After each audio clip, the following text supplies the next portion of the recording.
Hello, Patreon. We have a new moon in Gemini tomorrow. So I wanted to do an energy check-in for now, what's been going on today, what's the energy like tomorrow, and beyond that. But let's kind of expand that from just a card of the day to what the energy of this new moon in Gemini is bringing for us on the collective here at Patreon. So Gemini is a lot to do with new ideas. It's a lot to do with communication. Speaking your truth is going to be something that's important.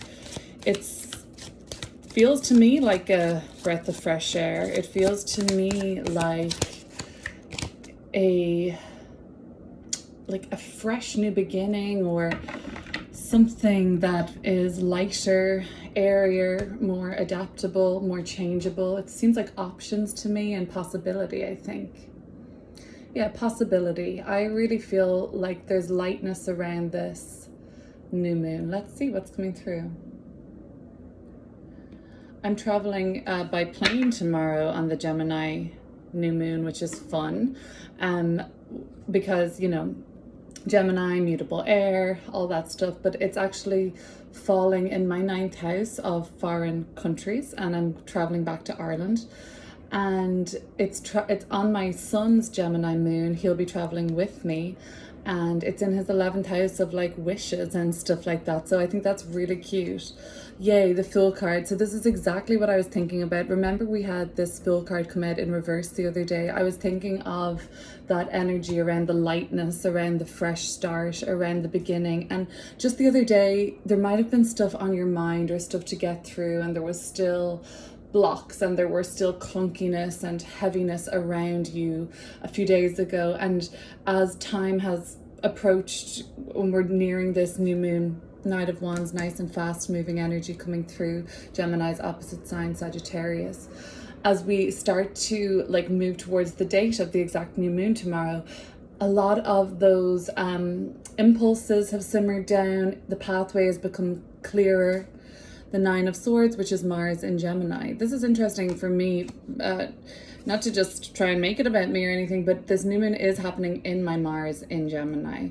Okay, so it's kind of like there's no stopping what's happening right now. For you, this is an inevitable switch. It's an inevitable start. It's just happening. The wheel is turning now. The cogs have begun to work, and even if you wanted to slow it down, it would actually require so much of your force to put a spanner in the works here. It would require so much of your energy to try and slow this wheel down, okay? And trust in what's happening. The Fool card, it's the very first card of the deck. This new moon to me, when was our last new moon, you guys? Oh, the new moon in Taurus, right? The new moon in Taurus, which was like May 7th, if I remember correctly.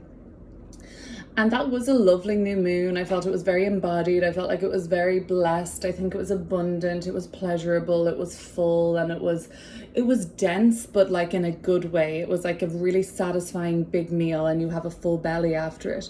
For me, this new moon is very different. It seems light. It seems like, you know, like this person has a pep in their step. This person certainly does. I know that your mind might get in the way here somehow, but let's talk about the Fool card first. This is an inevitable chapter of a new beginning, okay? So for me, let's just, because sometimes new beginning can sound like, wait, am I starting a new job tomorrow? Okay, so what does this represent for me? I've never before visited a country, let alone my own home country, with my son. That's a completely new thing for me. It has not happened in my life yet. So I've never been on an airplane with a baby. I've never traveled with my son. I guess I'm having a lot of firsts right now. But the Fool card is about just putting one foot in front of the other. I've been saying that all week to myself. Okay, there's a lot of shit going on at the moment where we live in New York with our apartment, and it's being renovated because of a safety hazard when we're gone, and it required us to time is limited with a newborn baby, and my husband runs a business, and well, he's not my husband actually. Well, I mean, eventually he will be my fiance. My fiance runs a business, and like, so time is very much like of the essence. So it was very much like, I was like, okay, one foot in front of the other. When I have 20 minutes, I'll pack this box. When I do this, like, so this is what it comes to. One foot in front of the other. If you have to get through something before this fresh start or before this new experience is emerging for you, just take it one step at a time. And I had my friend who's a Gemini moon as well send me something, and it was about like the action is like the, you know, like procrastination, if we boil that down, as a frequency of fear, right? And to remedy that fear, or any fear, take action. Even if you're not sure how it's going to turn out, even if you're not sure, is this the right action, do something, and it really remedies.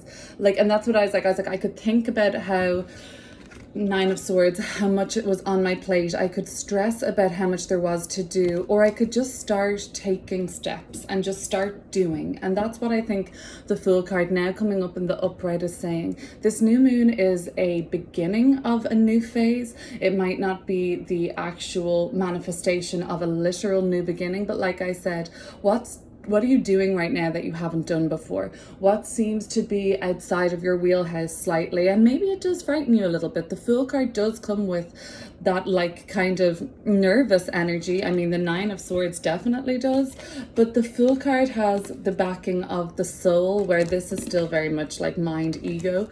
The Fool card is being led by something, call it spirit, call it an inner voice, call it just this sort of excitement. You can't, there's something happening right now for you, I think, for some of you guys at least, that feels like you couldn't stop this if you tried. It's an inevitable, and we think of inevitable like you can't change this, it's inevitable, but that's a good thing.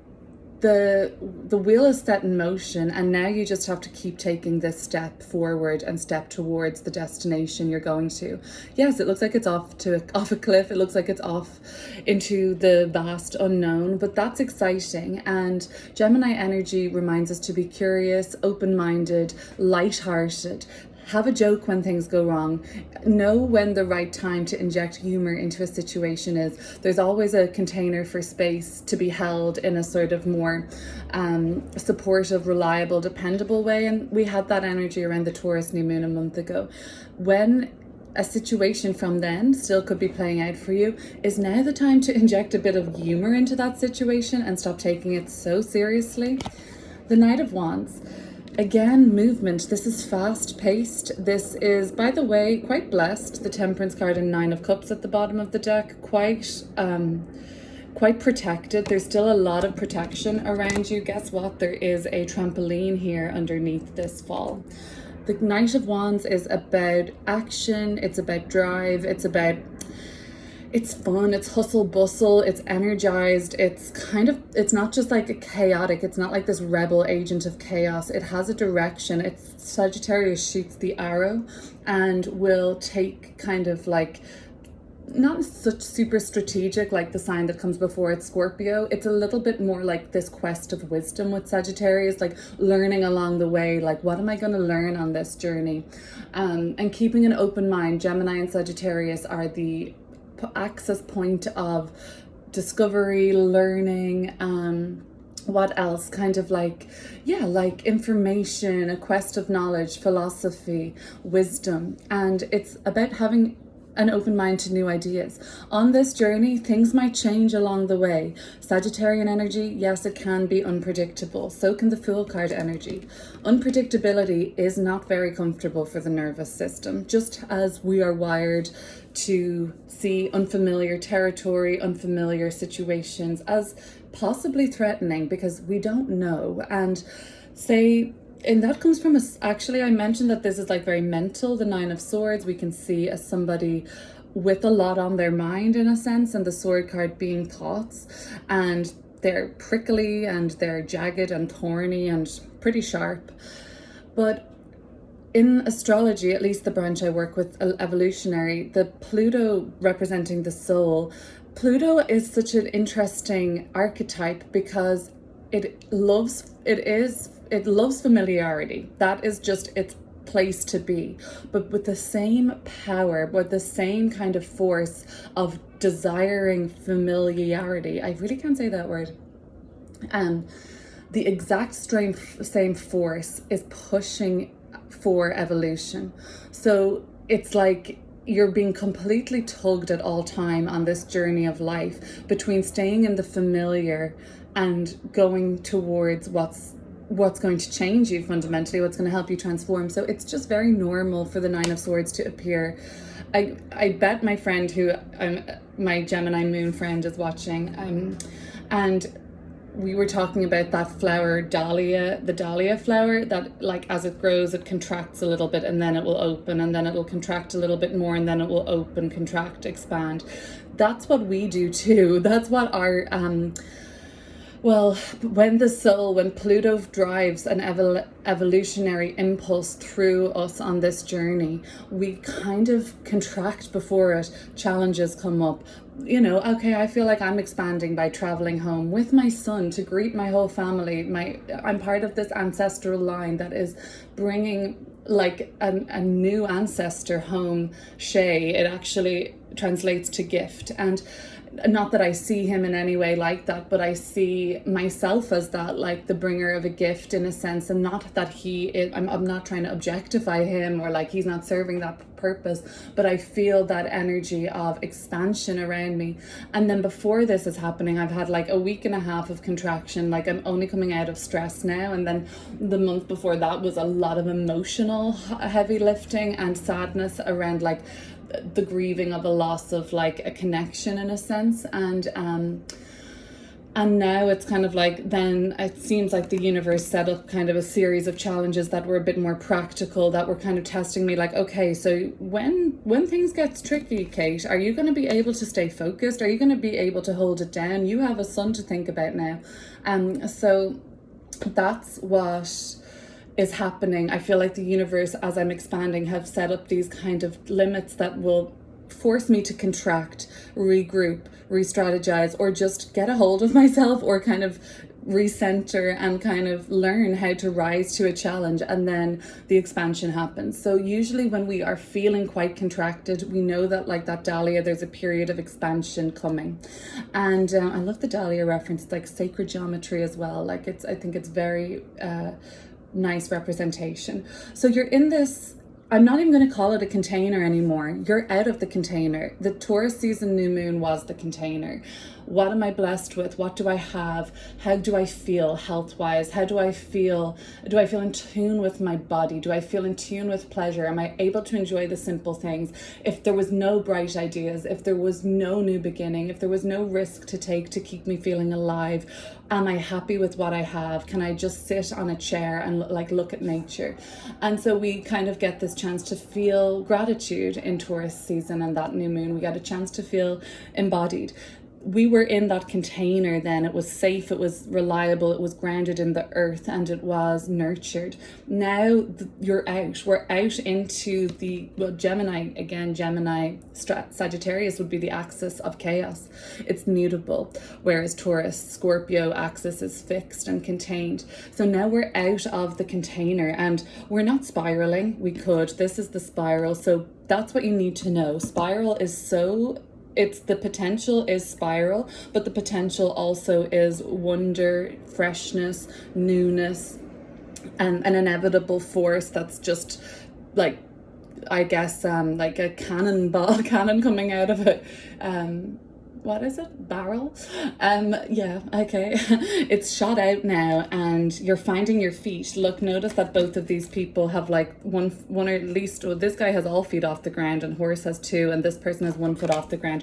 You're going to have to find your feet, but take the risk. Now that this is upright, we had it in reverse the other day. Now is the time to start going. It's happening. It can't be changed now. Just go for it. Be brave. Be fearless. This is exciting. This is optimistic. This is an adventure. This is associated with travel. Sure, you know, a Gemini Sagittarius, it's short travel. Gemini, the neighborhood, the community, the locale. And Sagittarius, long distance travel, cross-cultural experience. What do we learn? We learn just as much from each of these perspectives. So get out in the neighborhood, get out in your community. When you walk outside the door, what's your third house looking like? That's what your third house looks like. What's opening? What's launching? Is there anything new going on there that you could sign up or go visit or take a look at? Are neighbors moving in? Are people coming to visit? All this third house activation could come up for us. The ninth house, are you planning to take a trip a little bit further afield? That's where Sagittarius will be speaking to. Somewhere that you are, cross-cultural experience, something different, something that opens your mind and broadens your horizons. This is a time of whatever you're doing is now like opening your mind. Yes, the spiral energy is always present when we are in this very expansive, limitless, taking chances, taking risks, walking off a goddamn cliff into the unknown. The mind is going to be like, stop, stop, stop. And it might actually start trying to shut down the nervous system in procrastination, self-sabotage, limiting self-beliefs. You're going to fail. Please don't do this. This will be a disaster. What are you thinking? Scarlet, for you. That is all very normal before this soul, but the soul and the spirit and the inner voice is like, no. I keep wanting to push you forward.